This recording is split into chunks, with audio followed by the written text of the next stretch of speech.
अस्सलाम वालेकुम मेरे प्यारे भैन भराओ। हाँ जी सुनाओ जी की हाल चाल है, सुनाओ सब ठीक ठाक। अम्मी अबू भैन भरा राजी राजी। हाँ जी अलहमदुलिल्लाह शुक्र अल्लाह दा असी भी ठीक ठाक हाँ। हाँ जी शाम का व्लॉग शुरू कर देते शाम के खाने का। ठीक है जी असी अज बना रहे हैं गोभी गोश्त। ठीक है जी मुर्गे का गोश्त ते गोभी बना रहे हैं। ठीक है जी 3 किलो गोभी लिया सी, किलो मुर्गे का गोश्त लिया टंडन टुंडन कट के इन्नी को रह गई है क्योंकि आलू नहीं ना असी पाने है। आलू पाओ तो सब्जी हो जाती हिसाब पूरा हो जाता वा। फिर इस वजह ना गोभी ज्यादा ली भी ना साडा डंग 2 टाइम का लग जाए। ठीक है जी साडे मिर्च मसाले है टोकरी भर के प्याजा की लाई गया, ज्यादा सारा अदरक लसन लिया है, टोकरियां मिर्चा भी है, कोली भर के टमाटर की लाई। मिर्च मसाला अपने हसबे जाएगा इस्तेमाल कर सकते हैं। ठीक है जी साडे घर की जी रेसिपी होंगी ना खाना होंगे वो 3 चमचियां नमक दियां 3 मिर्चा दियां होंगे वा, हल्दी दी होंगी है हाफ चमची। ठीक है जी अपनी मर्जी के मुताबिक मिर्च मसाला असी इस्तेमाल कर सकते हैं। ठीक है जी घी गर्म हो गया वा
हाँ जी मेरे भैन भरा मसाला तैयार करने वास्ते सानू प्याजा का कलर इस तरह का चाहिए सी बिल्कुल ब्राउन। ठीक है जी ए टमाटर जेडे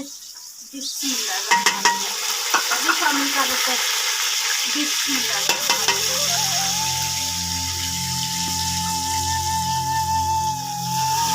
नाले पानी पाता है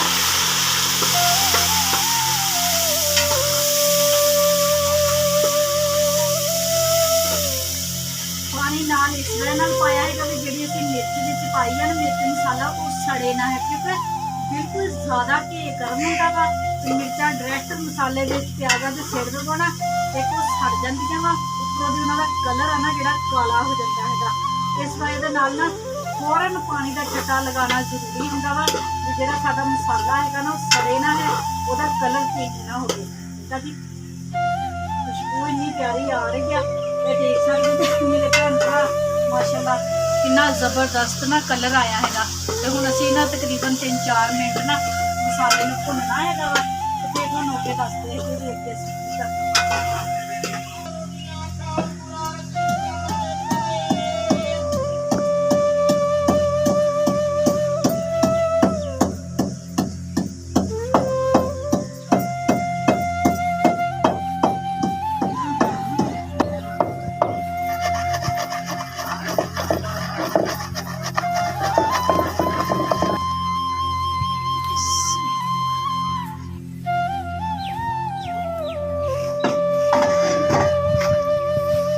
हाँ जी मेरे भैन भरा गरम मसाला जोड़ा वो भी बिच शामिल कर दिता, सुक्का धनिया जीरा गरम मसाला। ठीक है जी इन्हों थोड़ी देर भुन के फिर साडा जिहड़ा हैगा ना चिकन ए वाला 1 किलो चिकन हाँ जी यह भी शामिल कर दिता वा। तो असीं ना अच्छे तरीके दे नाल ना चिकन की भुनाई करनी है भी जी स्मैल होंदी है ना बिल्कुल खत्म हो गई।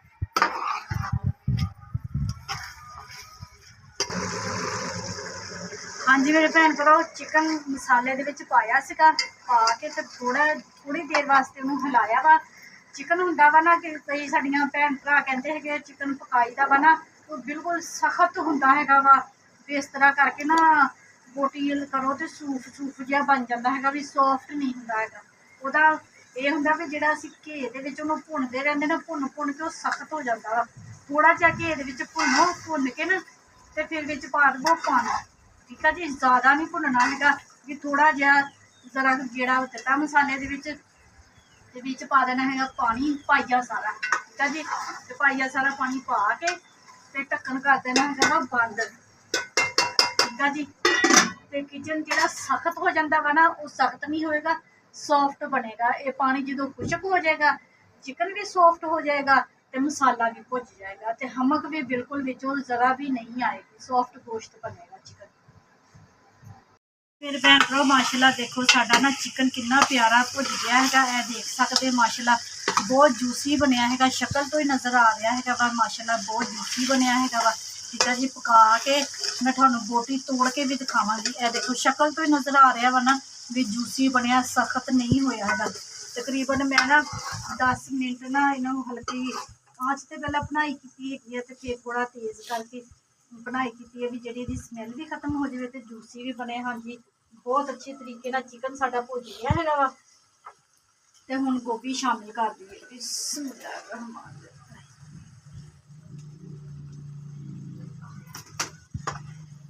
हाँ जी, हुण असीं ना हल्की आंच ते गोभी नूं बनाना हैगा वा, क्योंकि भी भाप दे नाल ही पकानी हैगी है। जिहड़ा गोभी दे विचला पानी हैगा ना ਉਹਦੇ ਨਾਲ ही असीं गोभी नूं पकाना हैगा, होर पानी नहीं पाना।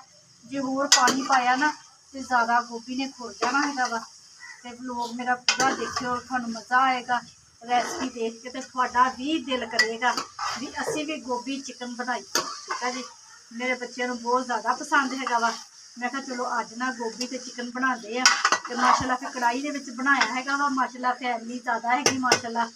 फिर मुस्कान भी लैके जाती हुंदी दोपहर का खाना, उन्हें भी लैके जाना हुंदा। इस वजह नाल मैं कहा चलो मज़ेदार सालन ते बनाण लई है, बच्चे रूह भर के खा ते लैणगे ना। हाँ जी, हिलाता वा, अग थल्लों बिल्कुल हल्की कर दी है, ढक्कन बंद कर देना वा। ठीक है जी, थोड़ी थोड़ी देर बाद ढक्कन खोली जाना वा ते गोभी नूं हिलाई जाना हैगा भी मसाले दे विच ही असीं गोभी भुननी।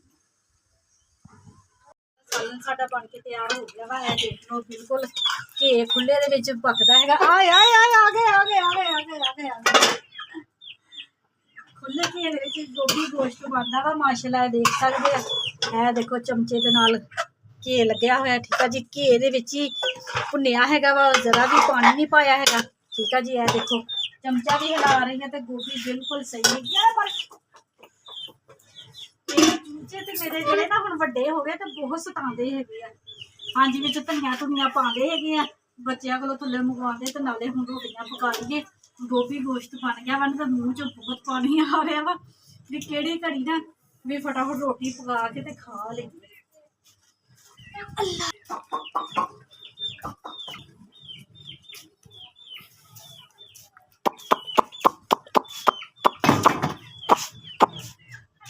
देखिए हुण इधर नूं ना आ जांदी आटे वाली रोटी हो गई है। बहुत गर्मी है, तभी तो रोटियां पका के आई हैं, भुख बहुत ज़्यादा लगी। मैं क्या अपने भैन भरावां ना मैं दिखाना वा कि जिस तरह मैं बनाया वा ना चिकन उसी तरह बनाना। है देखो माशाल्लाह, है देखो कितना सॉफ्ट हैगा वा। देखिए इन्ना मज़ेदार बनया हैगा ना, बिल्कुल नरम बोटी बनी हैगी आ। जिस तरह भी जो तारा तारा जियां बन जांदियां वा ना वो नहीं बनिया हैगियां, बहुत ज़बरदस्त बनया। है देखो कितना सॉफ्ट बनया। हाँ जी, रोटी खा के हम दिखाते भी कितना मज़ेदार सालन बनया।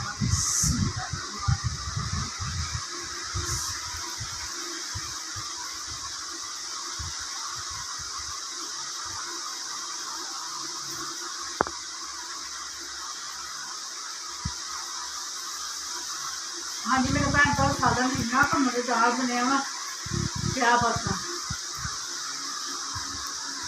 हाँ जी, जो मेरा भैन भरा खाना चाहता वा सो बिस्मिल्लाह साडे घर आके खा सकते हो। हाँ जी, मेरे भैन भरावां नूं साडा अज दा व्लॉग अच्छा लग्या वा तो लाइक करो, सबसक्राइब करो, घंटी का बटन लाजमी दबाओ। ठीक है जी, मेरे भैन भरा जेड़े जेड़े भी मुल्क च रह रहे मैनूं देख रहे हैं, खुश रहो, शाद रहो, आबाद रहो, हमेशा हसदे तो मुस्कुराते रहो। ठीक है जी, अपन दुआओं च मैनूं याद रखो, मैं भी अपन दुआओं च अपने भैन भरावां नूं याद रखदी हां। मैनूं दिओ हुण इजाजत, अल्लाह हाफिज़।